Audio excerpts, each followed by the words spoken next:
This is not another one of those top 10 lists with all the obvious things to do in Zurich that you've already seen in countless other videos. In fact, our goal is to make this the only video you need to decide what to do and see while you're in Zurich. We're sharing the best experiences, museums, viewpoints, and more. Basically, all the things that we have personally enjoyed ourselves and think you will too. So yes, you'll see some of the highlights on this list, but we also hope you'll find some things that you've never heard of before. So let's get started with the best views in Zurich. We had to make Uetliberg first on our list because this place holds special memories for us. In 2012, we came to Switzerland for our 2-week honeymoon and started it right here at Uetliberg. First, the views were absolutely magnificent over the city, the lake, and the Alps, which was a very nice way to be welcomed into Switzerland. Second, we feasted on an amazing 5-course meal when we watched a rainstorm blow in while we ate our entree, and then got to admire a double rainbow over the golden sunset when we were finishing up dessert. And third, we woke up sometime in the middle of the night, thanks to jet lag, and got to gaze down from our room here at Hotel Uto Kulm at the twinkly lights of the city before sunrise. Uetliberg is the mountain of Zurich, and it can be reached in just 25 minutes from the main train station. In fact, everything in this video can be reached in under 30 minutes from Zurich Hauptbahnhof, which is the main station, using a combination of public transport or walking. And the graphic you see on screen will show you exactly how much time to expect. You'll also want to know about the Zurich card, which is a tourist pass that you can buy for free transportation within the city, as well as free or discounted admission to museums and tourist attractions. You'll also want to know about the Swiss coupon pass, which includes over 100 buy one get one offers throughout the entire country, including 11 right here in Zurich. And as an added bonus, you can get 20% off your purchase using our affiliate discount code in the description below. But now, let's get back to the viewpoints. Let's head to the center of town to the Rathaus Bridge, which connects both sides of Old Town. Locals used to call this the Gemüsebrücke, since this is where the vegetable market used to be. From here, you can see most of the church steeples, Lake Zurich, the Limmat River, maybe even a boat cruising beneath you, and Lindenhof, which happens to be our next viewpoint. You know the view's going to be good when you have to climb up a few steps to get there. Lindenhof is perched just above the Limmat River, and this wide terrace is one of our favorite overlooks of the city skyline. Well, actually, there's one that's even better, but we'll mention it later in another section. This big square used to be a Roman fort, a palace, and where the Swiss leaders swore in the Helvetic Constitution. If you don't mind climbing even more steps, then you'll love the view from the Freitag Tower. First of all, how cool is it that this building is made from shipping containers? Second, if you want a unique Freitag bag made from recycled truck tarps, you can buy one at the store on your way up the steps. And third, the 360-degree views over the train tracks and roads and neighboring hills are pretty impressive. Just a few blocks away from the Freitag Tower is yet another great view, this time from the Clouds restaurant on the 35th floor of the Prime Tower. This is the perfect spot if you want to linger with a fancy drink or admire the skyline from inside. In fact, it used to be one of the tallest buildings in Switzerland. This next spot isn't technically a view of the city, but it is a fascinating view nonetheless. The Zurich Airport Observation Deck B lets you watch takeoffs and landings and even spy pilots in the cockpit. And this is fun for all ages because of the views, interesting info panels, and even a mini airport playground for kids. How fun is that? We've seen the best of Zurich from above, but now it's time to explore indoors. And we're headed straight for the sweet stuff at the Lindt Home of Chocolate. From your first step inside the Lindt Home of Chocolate, you're immediately greeted with this 29-foot flowing fountain with more than 3,000 pounds of real chocolate. But that's only the beginning. This well-done museum and audio guide explains how Switzerland became known as the land of chocolate. After your tour and tasting, enjoy the largest chocolate shop in the world, and of course, buy some Lindt chocolate to bring home as a souvenir. By the way, this is one of the most visited museums in Switzerland, so you cannot just show up and expect to get a ticket. But have no fear, our 3-day guide to Zurich explains when and where to buy tickets in advance, how you can save money on those tickets, and what to do if they are fully booked on the dates you'll be in town. So that way, you're not just standing outside wasting an entire morning. Learn about the fascinating history of Switzerland at the Swiss National Museum. They host rotating exhibits, but on our last visit, there was a hands-on family area, a neat collection of rings from around the world, and one about royals who have visited Switzerland. But even more than the displays, I was enamored by the architecture. It looks like it was once a castle, but it was actually built in 1898 with the sole purpose of being the Swiss National Museum. We consider those first two museums to be the top priorities for most people visiting Zurich. But if you have more than one day in the city, or if it's raining, then these next options could also be great choices. If you're a fan of soccer or football, then you don't want to miss the FIFA Museum. It explains how this became the most popular sport in the world, with displays including the FIFA World Cup trophies and jerseys from every participating country. And even if you're not a soccer fan, kind of like me, the interactive games that test your skills definitely make it worth a visit. It feels incredibly easy to get around Zurich, thanks to the dozens of trams. And the Tram Museum explains why. It provides a little behind-the-scenes context into the evolution of Zurich's famously efficient public transit system with historic streetcars and interactive exhibits. If you didn't know, I am a huge nerd about food and cook most things from scratch. In fact, when we lived in the USA, I used to even grind my own flour. So naturally, when we were in Zurich, I had to visit the Mühlerama Museum. Your ticket includes a cup of wheat berries that you can grind into flour using a bunch of different grain mills. They also have bread making classes if you're interested. The upper floors of this former grain mill taught about the entire production from farm to consumer. And you absolutely cannot miss our ride on the slide where the flour bags used to glide down. That was so much fun. Did you know that Albert Einstein studied and taught at the university right on the Politerrasse? His old locker has become a mini museum with framed photographs, some of his favorite books, handwritten letters, and of course, his iconic and beloved pipe. But wait, what's the Politerrasse?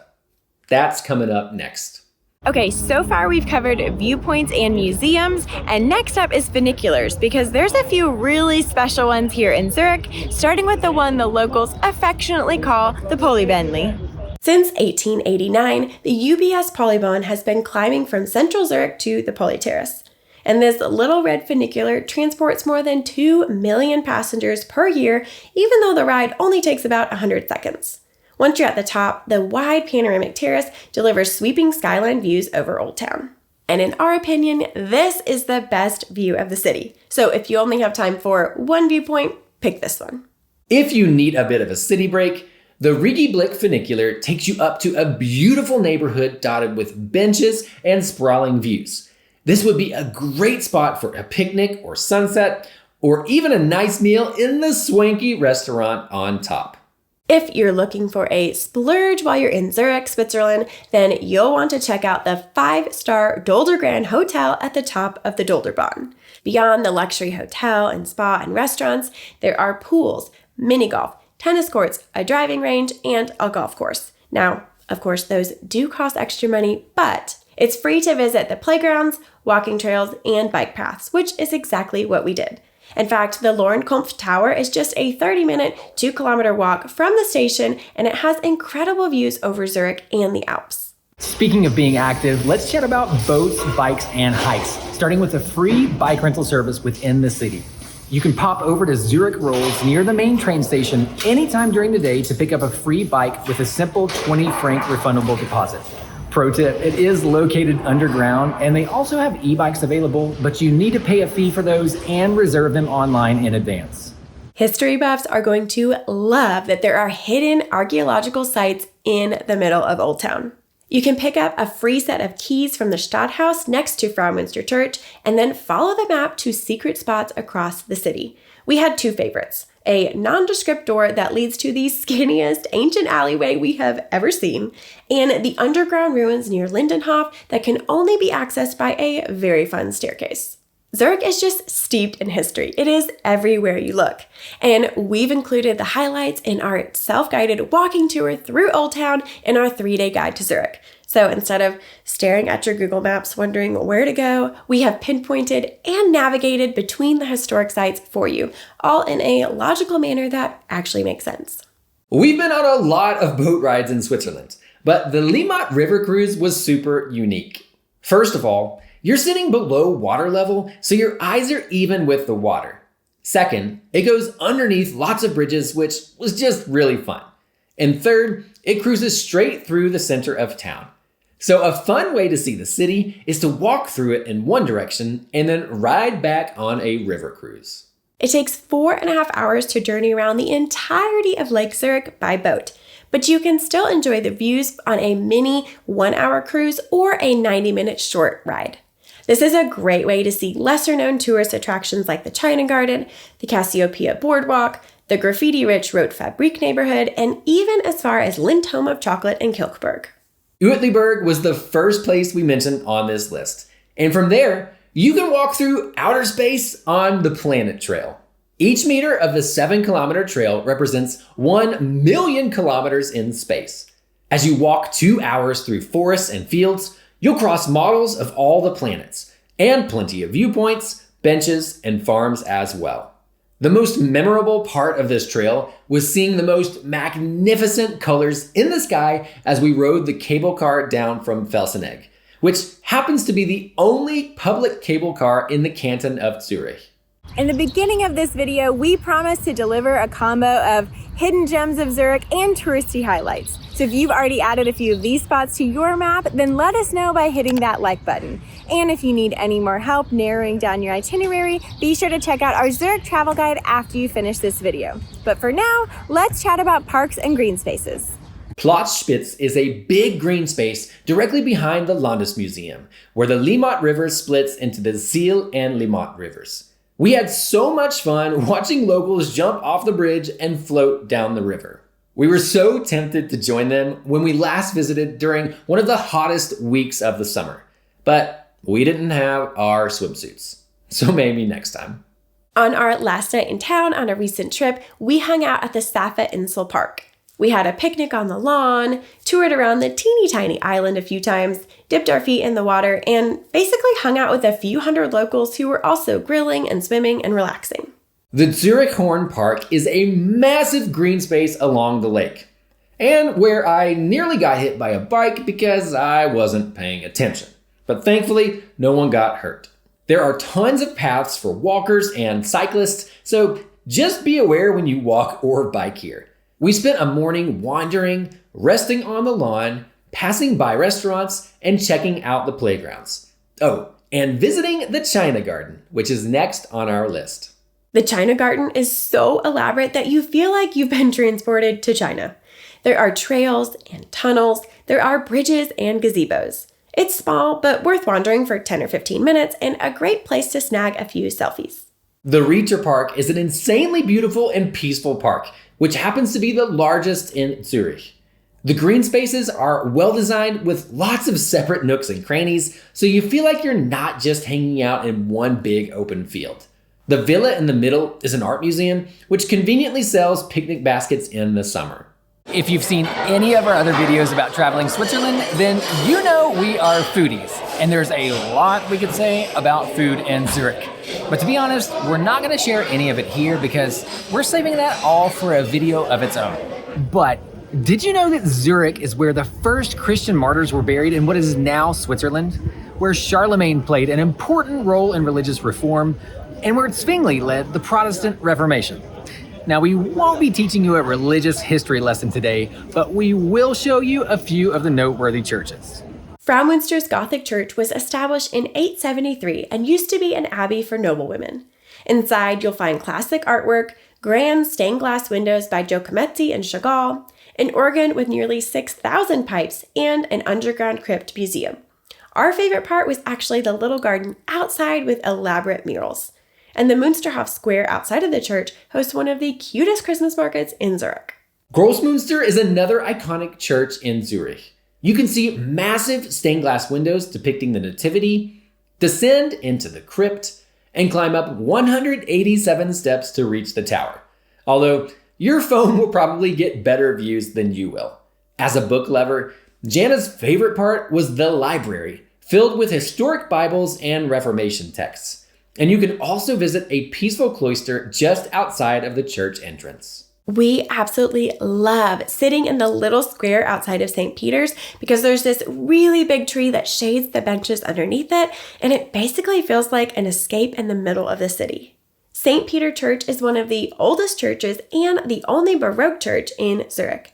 It was built in the 9th century, has the largest clock face in Europe, and the biggest bell in the clock tower weighs more than 6 tons. We actually somehow completely overlooked the Wasserkirche, or the water church, on our first few visits to Zurich. But it's so unique that we had to mention it. It was constructed on a small island in the Limmat River where the city's first martyrs were executed by the Romans. Ever since, it's been seen as an interesting blend of a cultural and holy site. Now it's used more for events and art than for religious purposes, but the crypt beneath the church is absolutely worth popping into. Here's a little tip. It has very, very odd opening hours, so be sure to check online before you visit. When you think of Zurich, you probably think of big buildings and wide squares and waterfront promenades, and all of those are true.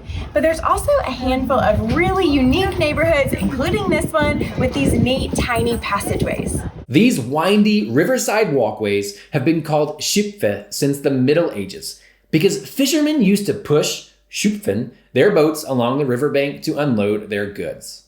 Hardebruck was previously the industrial area of Zurich, but now it's this trendy hipster neighborhood filled with bars and restaurants, music, and shopping.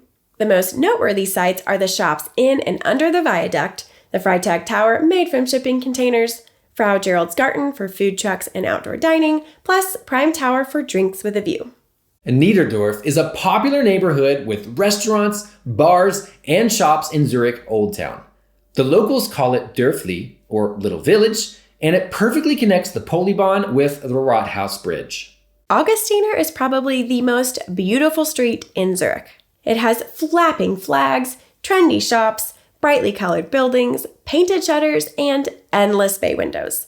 By the way, those bay windows are not just there to beautifully let in more light, they're actually a sneaky way to see who is knocking at your door and decide if you wanted to let them in. Walk along the historic Oberdorfstrasse from Grossmünster to the Opera House, passing boutique shops along the way. And speaking of the Opera House, Sechselautenplatz, the giant square in front of the Opera House, is one of the largest squares in Switzerland. It has a splash pad in the summer and one of our favorite Christmas markets in the winter.